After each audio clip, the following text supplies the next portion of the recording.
안녕하세요. 여러분 스포츠 종로 1번지입니다. 오늘은 축구계에서 화제가 되고 있는 이야기에 대해 이야기해보려고 합니다. 지난 1일 독일 뮌헨 알리안츠 아레나에서 2023-24 시즌 유럽 축구 연맹 챔피언스리그 준결승 1차전 경기가 있었습니다. 경기를 앞두고 마테이스 더리흐트와 다요 우파메카노가 부상으로 인해 경기 출전이 어려워지자 김민재 선수는 에릭 다이어와 함께 선발 센터백 듀오로 출전했습니다.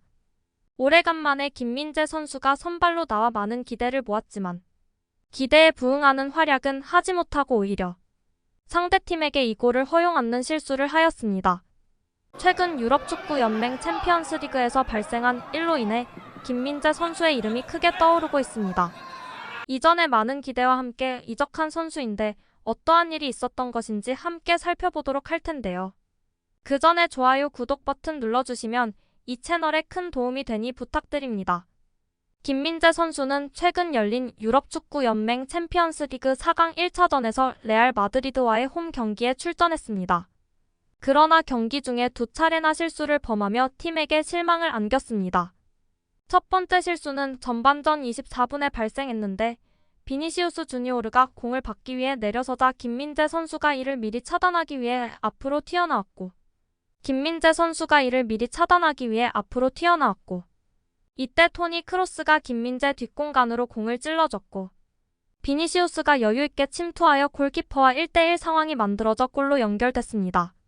하지만 르로이 자네와 해리케인의 연속골로 2대1로 승부를 뒤집었던 후반전에는 김민재 선수의 실수가 다시 나왔습니다. 김민재 선수는 후반 35분 박스 안에서 공을 잡고 돌아서는 호드리구를 막는 과정에서 반칙을 범해 페널티킥을 허용했습니다. 이러한 김민재의 실수에 대해 미디어와 팬들은 매우 가혹한 평가를 내놓고 있습니다. 그들은 김민재에 대해 이적료 과하게 줬네, 동료 비난 뻔뻔함까지라는 말을 내뱉으며 그의 플레이를 비판하고 있습니다.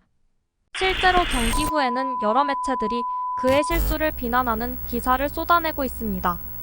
앞서 바이에른 뮌헨, 맨체스터 유나이티드에서 뛰었던 오원 하그리브스는 TNT 스포츠를 통해 우리는 실수로 승부가 결정되는 경기를 많이 봐왔다. 김민재는 너무 공격적이었다고 평가했습니다. 이어 그는 우리는 많은 수비수들이 압박을 시도하고 공격적으로 플레이하는 것을 본다. 때로는 지키고 서 있어야 한다면서 영상을 다시 보면 페널티킥은 분명 실수였지만 첫 골은 피할 수 있는 실수였다고 지적했습니다. 토마스 투엘 바이에른 뮌헨 감독도 김민재 선수를 혹평했습니다.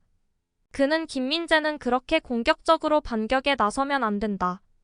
팀이 공을 갖고 있을 땐 그렇게 할 수 있다.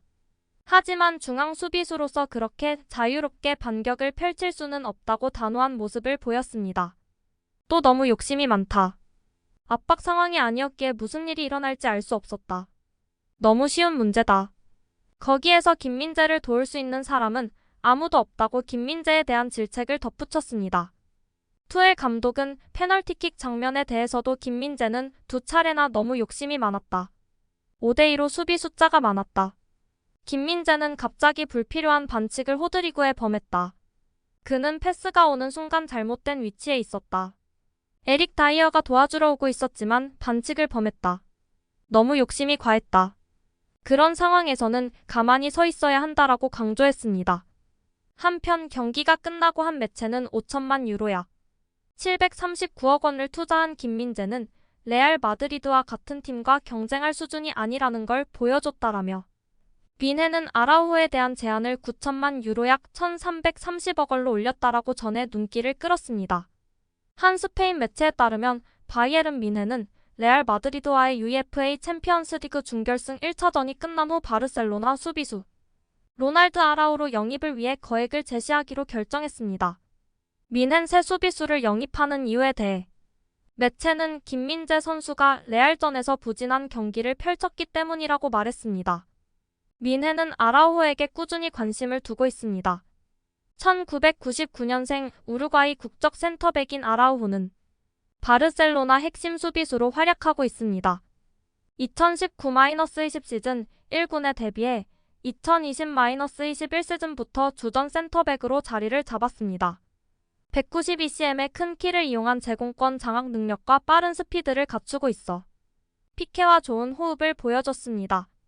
라인을 높게 끌어올리는 바르셀로나 전술에 딱 들어맞는 자원이었습니다. 빌드업 능력은 다소 부족하다는 평가를 받지만 우루과이 대표팀에서도 라이트백으로 뛸 정도로 다양한 포지션을 소화할 수 있습니다. 올 시즌 부상이 있어 잠시 전력에서 이탈하긴 했지만 모든 대회에서 35경기에 나와 2,905분이나 뛰었습니다. 시즌 중반에 주장 완장을 달고 경기에 나서면서 바르셀로나 차기 주장감입니다. 지난 겨울 이적 시장 때부터 민헤는 아라우호를 향한 관심을 드러냈고 이번 여름 그를 영입하길 원한다고 밝혔습니다. 바르셀로나는 지난 겨울만 해도 그를 팔지 않겠다고 했으나 최근 들어 그를 팔 수도 있다는 의사를 드러냈습니다. 매체는 김민재 선수가 레알전에서 보여준 부진한 활약상이 민헨의 아라우호 영입을 적극 추진하게 만들 것으로 예상했습니다. 매체에 따르면 민헨은 아라우호 영입을 위해 8천만 유로 약 1,183억 원을 제외할 생각이 있었는데 챔피언스리그 준결승 1차전이 끝난 후 금액을 9천만 유로 약 1,330억 원까지 인상할 생각이 있다고 했습니다. 그들은 김민재는 마테이스 더리히트의 부상으로 인한 지속적인 결장을 메우기 위해 민헨에 입단했으나 구단이 기대했던 것에 부응하지 못했다라며 민헨이 김민재 영입을 위해 5천만 유로를 지불했다면 수비 균형을 잡을 수 있는 센터백 아라우호에겐 최대 9천만 유로까지 지불할 용의가 있는 것으로 파악된다라고 말했습니다. 이어 바르셀로나와의 첫 번째 접촉은 이미 이뤄졌고 그들은 문을 닫지 않았다라며 9천만 유로는 구단의 재정 상황에 큰 도움이 될 것이라며 민헨이 좋은 제의만 한다면 이적이 성사될 것으로 내다봤습니다. 만약 민헨이 아라우호 영입을 추진하고 성사시킨다면 김민재는 사실상 사옵션 센터백으로 내려가게 됩니다. 이는 최근 화제를 모았던 친정팀 나폴리 복귀설을 비롯해 김민재의 이적설이 현실이 될 수 있다는 걸 의미합니다. 지난 시즌 나폴리에서 맹활약하며 이탈리아 세리에어 최고의 수비수로 등극한 김민재는 현재 민헨 커리어 최대 위기에 직면했습니다. 데뷔 시즌부터 위기를 맞이한 가운데 민헨이 새로운 수비수를 영입하며 김민재 입지를 더 크게 흔들지 관심이 집중될 것 같습니다. 이와 같은 가혹한 평가와 비판에도 불구하고 김민재에 대한 지지와 응원은 계속되고 있습니다. 그의 팀 동료들도 그를 위로하며 다음 경기에서의 성공을 기원하고 있습니다. 그리고 김민재 선수가 이를 통해 성장하고 발전할 수 있기를 기대해 봅니다. 오늘은 축구계의 한 소식에 대해 이야기해 봤는데요. 여러분은 어떻게 생각하시나요? 김민재 선수의 상황에 대해 어떤 생각이 있으신가요? 댓글로 공유해 주세요. 그리고 좋아요, 구독 버튼을 눌러주신다면 채널 운영에 많은 도움이 됩니다. 그럼 오늘은 여기까지입니다. 다음 영상에서 다시 만나요. 감사합니다.